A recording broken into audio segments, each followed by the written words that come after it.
আমেরিকাদের বাচ্চাদের যখন রেজাল্ট খারাপ হয় তখন তারা ভয় তার বাবার কাছে না গিয়ে তার মার কাছে সাইন নিতে যায়, কারণ তাদের মা একটু লিলিয়েন্ট হয় এবং একটু বকে সাইন করে দিয়ে দেয়।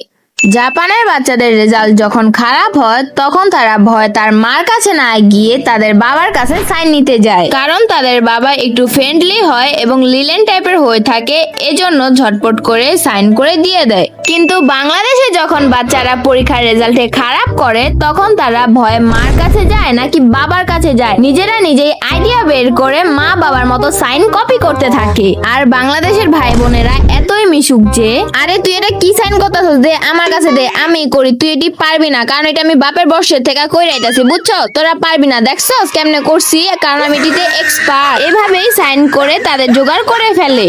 তোমরা যদি মিস্টার বিস্টকে ভালোবাসো তাহলে একটা লাইক করে দাও, আর যদি রাকিব হোসেনকে ভালোবাসো তাহলে সাবস্ক্রাইব করে দাও, আর যদি দোনোজনকে ভালোবাসো তাহলে লাইক সাবস্ক্রাইব দোনোটাই করে দাও।